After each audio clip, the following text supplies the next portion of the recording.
kelas 3I. Di sini saya akan sedikit menjelaskan tentang materi-materi yang ada pada mata kuliah metode penelitian kualitatif. Baiklah, langsung saja.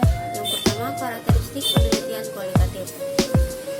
Penelitian kualitatif adalah penelitian yang tidak menggunakan model-model matematik, statistik, atau komputer.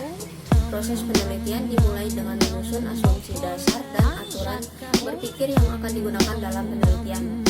Penelitian kualitatif merupakan penelitian yang dalam kegiatannya peneliti tidak menggunakan angka dalam pengumpulan data dan dalam memberikan penafsiran terhadap hasilnya. 1. Berdasarkan pengertiannya. Kualitatif adalah data yang berbentuk kata-kata dan bukan angka. Biasanya data ini digunakan untuk menjelaskan karakteristik suatu sifat. Sebagai contoh, kondisi suatu barang, apakah jelek, bagus, atau sedang, pekerjaan, pengusaha, petani, ataupun pedagang. Tingkat kepuasan, puas, tidak puas, atau sangat puas, dan masih banyak lainnya. Yang kedua, berdasarkan jenisnya. Metode kualitatif adalah sebuah metode yang datanya adalah kualitatif. Data kualitatif adalah data yang dihasilkan dengan sudut pandang yang lebih menekankan pada sifat mutu objek yang bersangkutan. 3. Berdasarkan tujuannya. Penelitian kualitatif memiliki tujuan, yakni untuk melakukan suatu penafsiran terhadap suatu fenomena sosial. Adapun metodologi penelitian yang digunakan adalah multimetodologi. Dengan demikian, tidak ada metodologi khusus dalam penelitian kualitatif. Sedangkan tujuan penelitian kualitatif yakni untuk mengembangkan sebuah model matematis, teori, dan juga hipotesis yang berkaitan dengan fenomena alam. Bahkan, penelitian ini juga banyak digunakan untuk menguji kebenaran suatu teori dan untuk menghasilkan suatu fakta dengan mendeskripsikan secara statistik. 2. Teknik pengumpulan data dalam penelitian kualitatif. Definisi pengumpulan data. Pengumpulan data dilakukan untuk memperoleh informasi yang dibutuhkan dalam rangka mencapai tujuan penelitian.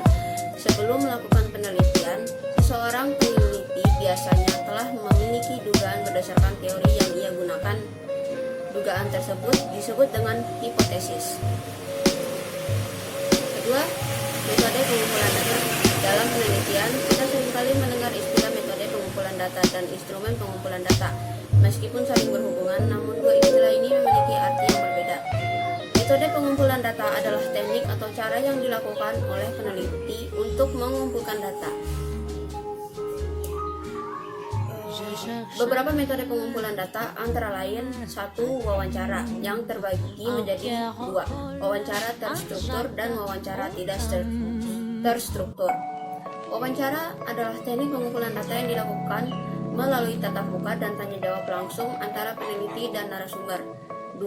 Observasi. Observasi adalah metode pengumpulan data yang kompleks karena melibatkan berbagai faktor dalam pelaksanaannya. 3. Angket atau kuesioner. Kuesioner merupakan metode pengumpulan data yang dilakukan dengan cara memberi seperangkat pertanyaan atau pernyataan tertulis kepada responden untuk dijawab. 4. Studi dokumen. Studi dokumen adalah metode pengumpulan data yang tidak ditunjukkan langsung kepada subjek penelitian. Studi dokumen adalah jenis pengumpulan data yang meneliti berbagai macam dokumen yang berguna untuk bahan analisis. Yang ketiga, penelitian analisis dokumen atau analisis konten. Pengertian penelitian analisis konten secara umum. Analisis konten merupakan metode penelitian yang digunakan untuk mengetahui kecenderungan isu komunikasi. Ada dua pendekatan yang sering digunakan, yaitu analisis konten kuantitatif dan kualitatif.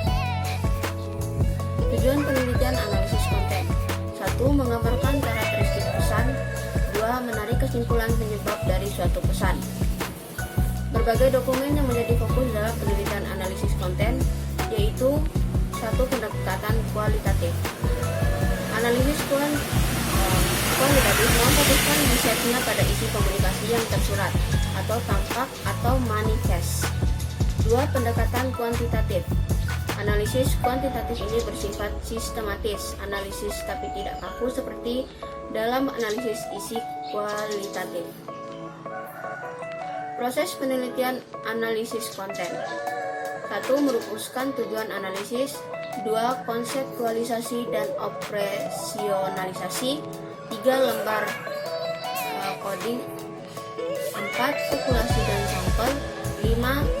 Training atau pelatihan. 6. Proses coding. 7. Perhitungan reliabilitas final. 8. Input data analisis. 4. Penelitian studi kasus. Pengertian studi kasus. Dalam tradisi keilmuan, penelitian kualitatif dikenal juga terminologi studi kasus sebagai sebuah jenis penelitian. Studi kasus diartikan sebagai metode atau strategi dalam penelitian untuk mengungkap kasus tertentu.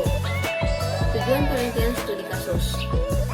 Menurut Yen, penelitian studi kasus pada awalnya bertujuan mengambil lesson learned yang terdapat di balik perubahan yang ada, tetapi banyak peneliti studi kasus yang ternyata mampu menunjukkan adanya perbedaan yang dapat mematahkan teori-teori yang telah mapan atau menghasilkan teori dan kebenaran yang baru. 3. Karakteristik penelitian studi kasus.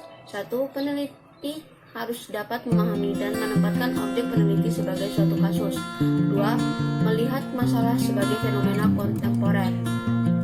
3. Penelitian dilaksanakan pada kondisi kehidupan yang sebenarnya. 4.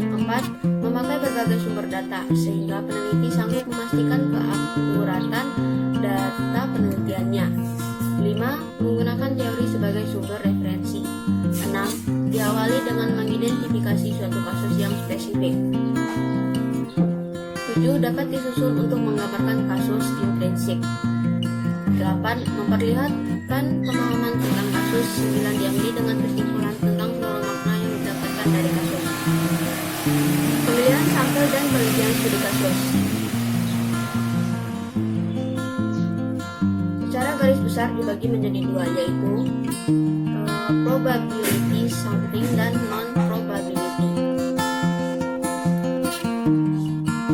Pengambilan sampel non-probabilitas adalah teknik pengumpulan sampel yang tidak memberi peluang atau kesempatan sama bagi setiap anggota populasi yang dipilih sebagai sampel. 2. Probabilitas sampling. Sampel acak. Pada teknik acak ini secara teoritis semua anggota dan populasi yang mempunyai probabilitas atau kesempatan yang sama untuk dipilih menjadi sampel. 5. Teknik pengumpulan data dalam penelitian studi kasus, yaitu yang pertama 1. Observasi. 2. Kuesioner. 3. Interview atau wawancara. 4. Sosiometri. Baiklah, yang kelima atau yang terakhir, penelitian etnografik. Penelitian etnografi adalah metode kualitatif di mana peneliti mengamati dan atau berinteraksi dengan subjek yang diteliti di lingkungan kehidupan nyata mereka. Tujuan penelitian etnografik menurut Spradley 1997 mengungkapkan beberapa tujuan penelitian etnografi sebagai berikut. 1. Untuk memahami rumpun manusia. 2. Etnografi ditujukan guna melayani manusia. Ini berkaitan dengan prinsip yang dikemukakan Spradley, yakni menyuguhkan problem solving bagi permasalahan di masyarakat, bukan hanya sekedar ilmu untuk ilmu. Prosedur dan teknik dalam penelitian etnografer berlangsung tidak secara linear, melainkan dalam bentuk siklus. Berbagai tahapan seperti pengumpulan data analisis dan interpretasi dilakukan secara simultan dan diulang-ulang. Menurut Spradley 1980, siklus penelitian etnografi mencakup 6 langkah. 1. Pemilihan proyek etnografi. 2. Pengajuan pertanyaan. 3. Pengumpulan data. 4. Rekaman data. 5. Analisis. Dan 6. Penulisan laporan.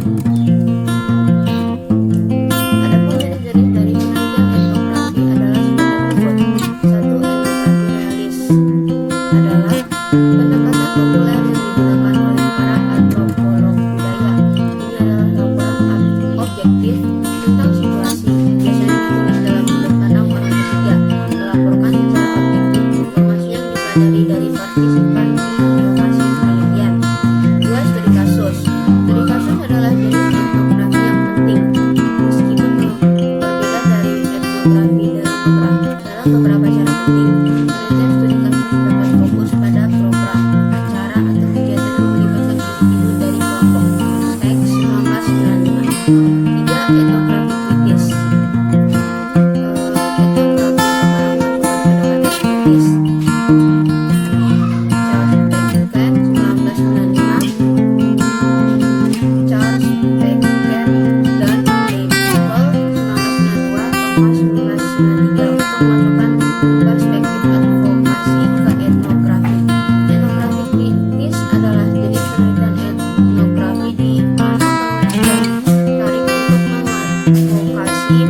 dengan kelompok